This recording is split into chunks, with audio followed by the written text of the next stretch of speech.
ह्या सुट्टीत MSCIT मध्ये अनुभवा AI/ML च्या रंजक दुनियेचा सफर।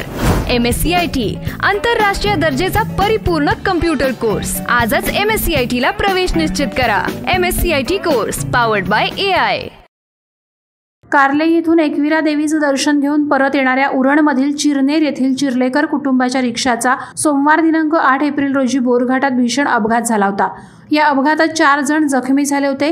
या जखमींपैकी सायली देवीदास चिर्लेकर हिचं गुरुवार दिनांक 11 एप्रिल रोजी उपचारादरम्यान दुर्दैवी निधन झालं।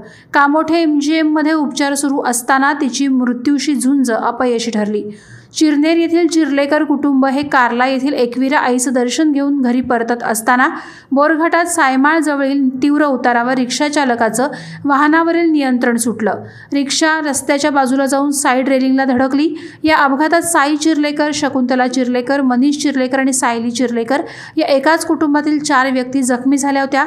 जखमींवर खोपोली नगरपालिकेच्या रुग्णालयात प्राथमिक उपचार करून त्यांना कामोठे येथील MGM रुग्णालयात त्यांच्यावर उपचार सुरू होते। मात्र सायली यात मृत्युमुखी पडल्याने चिर्लेकर कुटुंबियांवर दुःखाचा डोंगर कोसळलाय, तर चिरनेर परिसरात शोक व्यक्त होत आहे। वादळवारा लाईव्ह साठी न्यूज ब्युरो उरण। नवी मुंबई व रायगड जिल्ह्यातील ताज्या बातम्या आणि घडामोडींसाठी सबस्क्राइब करा वादळवारा लाईव्ह चॅनल आणि दाबा बेल आयकॉन।